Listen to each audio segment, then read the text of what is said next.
the grades that he gave me. Like one of those is like a C-, and it's like, what the fuck? Like a C-? Yeah. No way. And I remember his name was Oliver Sin. I remember this. That's a fake name. That's a fake name. That's a fake name. If he is out there, I remember getting. Sorry if that was slander, Oliver. No. We used to argue about, like, I would just leave the class 'cause I'd be so mad because like my friend would the assignment would be like, draw your grandma. And so like mine would like look like my grandma's, and then my friends look like Freddy Krueger, and he got like a better grade, and then I got a lower grade. This isn't. Something is awry. Something is amiss. Yeah, doesn't smell quite right to me. Yeah. So that happens to you in art school. People like just have. Well, it's I don't all know. Objective, right? It's like the teacher can, grade. You can do a certain amount of stuff, but if at the end of the day the teacher's not liking what you're doing, then they can just or you or you like you like I don't like this idea. I think this is bad. I think I'd like to go but that's like real life. I'd like to reform the way art school is done. I think that only a small percentage is allowed to be graded based on whether or not the teacher likes it. I think that the criteria should be based in something that's not subjective. Well, once AI is perfected and Alexa and Siri can judge, can judge what the teacher's doing. This looks like a painting. A+. But I guess that kind of comes back around to Noah Davies, right? Like that was probably his struggle too, of like people judging his shit and like and not giving him the proper dues. But I really appreciate when people sort of carve out a space for like affinity. Like, okay, this is like my cohort. This is my group. We are going to be judged in a way, like there's like a new standard in this space that is broken apart from the mainstream. Like, okay, something that really bumps me in the world of like gymnastics and like figure skating. I know this is a crazy like leap. Wait, okay. It's just the judges have their set criteria of how they do things, and it winds up being according to certain types of bodies and stuff. Yeah. And so like there will, let's hypothetically say a very strong black figure skater who's good, but doesn't move the way that a white European figure skater might.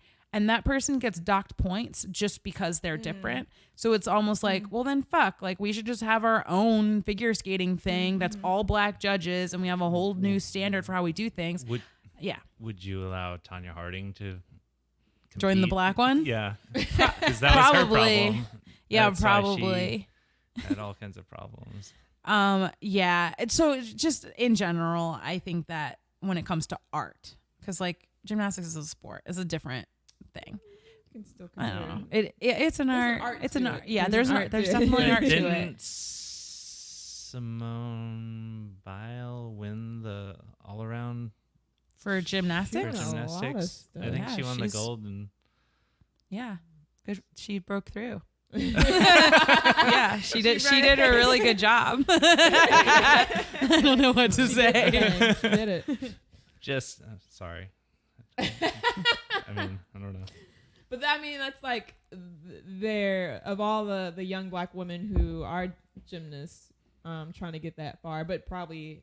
Yeah, I'm referencing like a super specific situation. There's a figure skater. Her name is escaping me. Maybe I'll look it up right now. Is she French? But yeah, and she did a backflip on the ice. It's illegal. It's illegal to do that. That's why she got docked points. Right. And I'm not trying to argue with you. I am not trying to be an obstinate guest on this podcast. What drove her to that point was frustration from being judged harshly. She felt like she was doing everything right. She was really bummed out that like other people were getting great scores, and she was like, "What? I feel like I'm owed that too." And then she just was angry and did this crazy backflip. A backflip was probably a better choice than hiring some guys to beat up her opponent. Yeah, I feel like that might be what keeps Tanya Harding not invited. I will go ahead and say she stays in the white competition. Why am I making like Jim Crow laws? I'm like, come join my Olympics where everyone's segregated. That's ideal, right? Well, but it works so it really well. would be like a pretty catchy league name because it could be called Black Ice. Ooh. Yeah, that's Black Ice. you know. I really like that. It's That could be like a really funny movie. Yeah, well, that's how TV shows get made. It's just it's just like people are saying these set of words a lot. let's make a show and call it that. That is really how some things happen, like reality shows, like Discovery. They do stuff like this. Like, okay, what do we see? Yoga mat, hardwood floor. Make it happen, people. Oh, you're talking about the TLC shows. Oh, yeah, the TLC shows. Lots of hardwood, many floors. Like little people, big world. Exactly. A man with a big head and short pants. I don't know how to say. Okay, let's get back to it. Yeah. Wait, so were all the artists that we saw black artists, or I couldn't Yeah, I wasn't sure myself.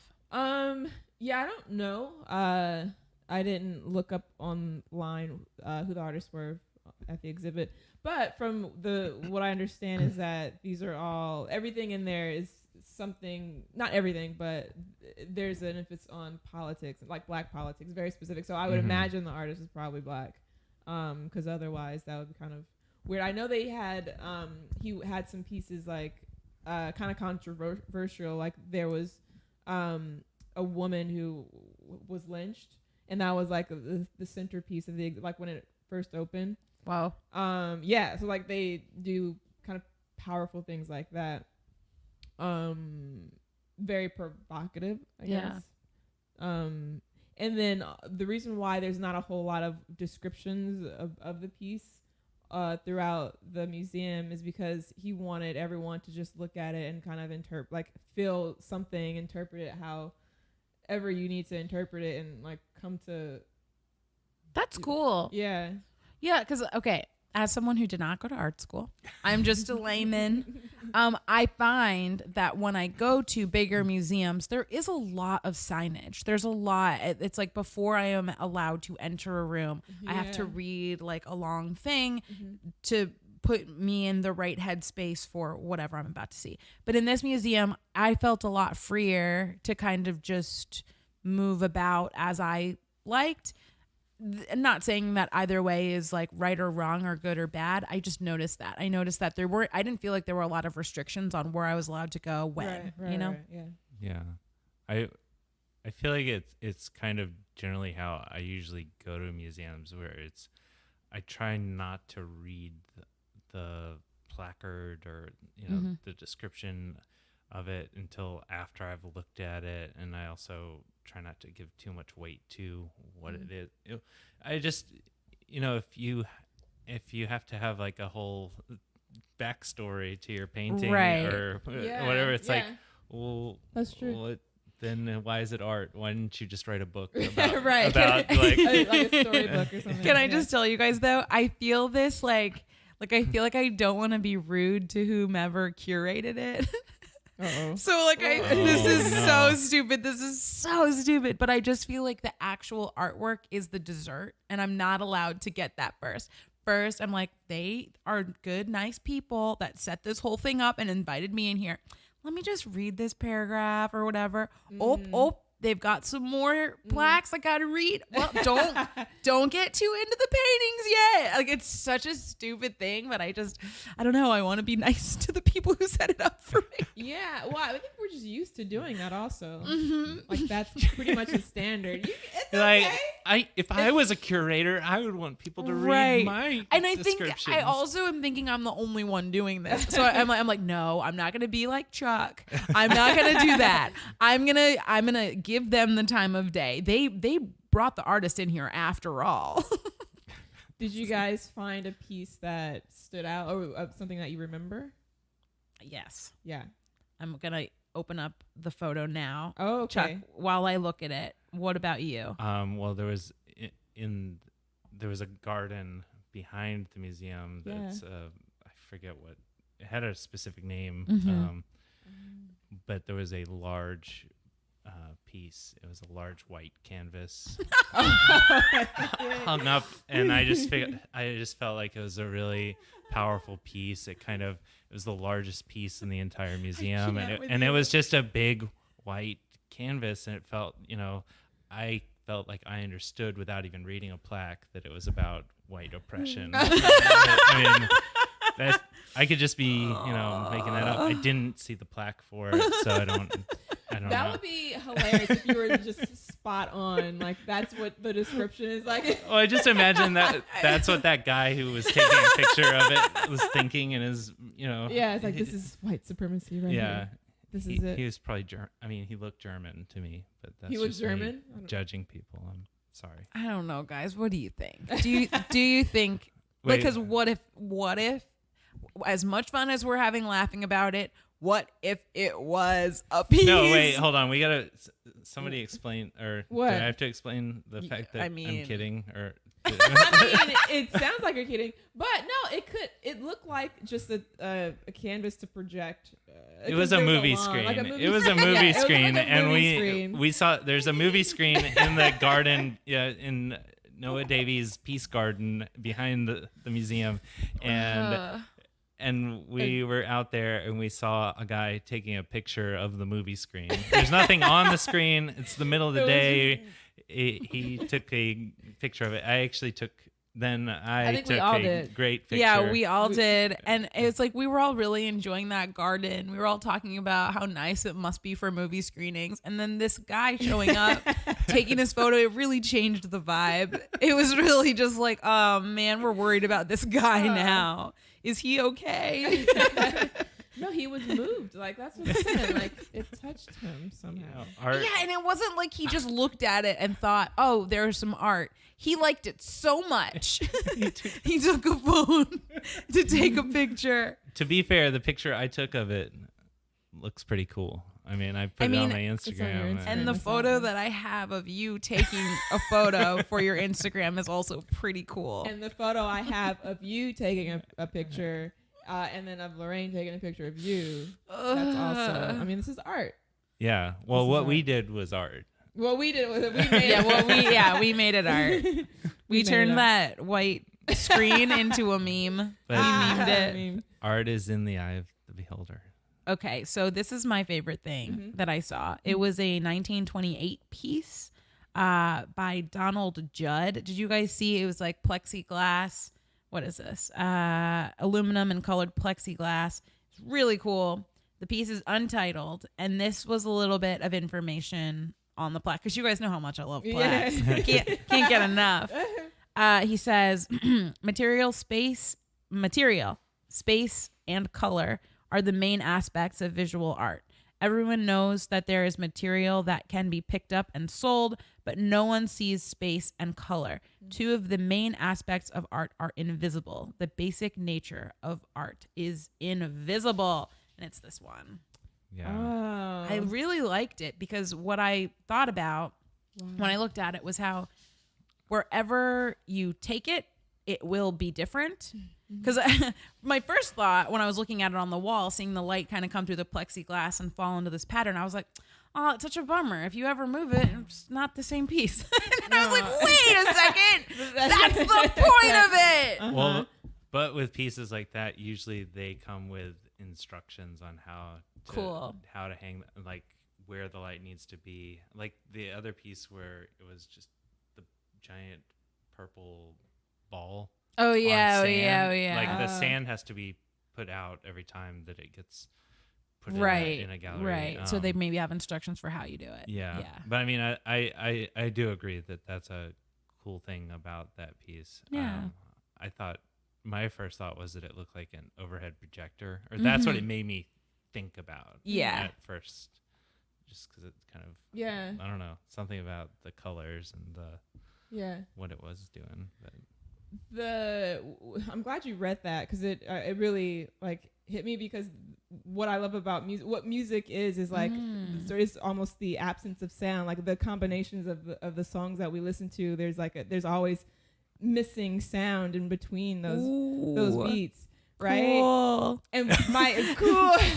You just blew a mind. Yeah, I'm like, I like that. Bye bye, mind. You're blown. And we ain't even high. My favorite piece, I didn't read I think I read the thing, but I don't remember what it says. But someone took the black keys of a piano. Oh, I love that one. That was my favorite piece. So it all kind of connected with that. Yeah, an artist took just the black minor keys of a piano and arranged them on a canvas, and for whatever reason I really liked that one. It just, well, not for whatever reason, because music. Yes, I liked I don't remember the name of the piece, and I don't know who did it, but it was just like a mic cord. Oh, the red one? Yeah. But I think the audio was a part of it too. I was right? trying to figure out tell. what was going on with that audio. I think it was the feedback from that, because it was just a cord plugged in and wrapped in a certain way, and like touching each other. If you double over a cord like that, it might create that feedback. But I just thought it was cool because of what it was doing, and as far as like, creating a mood, but also the fact that it wasn't just creating this sound, it was a physical thing. Right. I love like the hardwired stuff where it's like you see what is doing it. Right. It's like just this chord. Yeah. It was like a living thing almost. It's like a constant thing that's like it's like on always. I thought that was kind of cool. But like what I couldn't figure out was whether we were affecting the sound, or if it was just sort of like the way it was bundled together. If it was like every few minutes, like that's just what happens. Like that's the sound it emits. I couldn't figure it out. Yeah. But also the other thing I liked about it was the fact that at first I questioned whether or not it was actually an art piece. Yeah, me too. Then, the way they, then I found the plaque. There was yeah. Pretty cool. I think you had asked me, and I was like, oh no, that's just there for the sound. But I was like, oh no, wait. So do you ever have that feeling around LA when you see someone and you're not sure if they're a celebrity or not? And you're like, are you important or are you anonymous? They need plaques. Yeah, they need plaques. Because, you just sit there like, it's so weird how like in your brain, like the importance of a thing will like fluctuate. It's like, what is the meaning of you? Anyway. Didn't someone tell me a story? I just forget who it was. It was at the museum where we were. It could have been you, Chuck. Someone dropped their glasses in the middle of can you tell that story? Well, it's just similar to the guy taking a picture of the screen. It's like somebody dropped their glasses in a museum in the last couple of years, and there's all these pictures online of people like huddled around, like looking at them and taking pictures of them on the ground. And oh my goodness, I love it. So much of art. This is art school secret. So listen up. Okay. So much of art is about framing. True. Your art. Because if you take something and you just hang it on the wall of like, what is it? A poster store, and it's like just in a crappy plastic thing or whatever. Or in a teenager's bedroom. But if you take that same thing and you put in like this super expensive like double glass frame, and you hang it on a wall in a gallery, it changes your whole perspective of absolutely. it. As a media studies scholar, I agree. And you can take that, run with it. Yeah. I was trying to say Spencer's. If you like Spencer's gifts, Yeah, I think about that too. Like, I don't know. Sometimes, I don't know how this is going to sound disparaging. I might get sued. You ever get invited to someone's like web series screening or like their short film or whatever, and there's just like all of this importance like dumped into the event, and whoever it is that put it on, like if they really believe in it and they're just like so fucking professional about it, the thing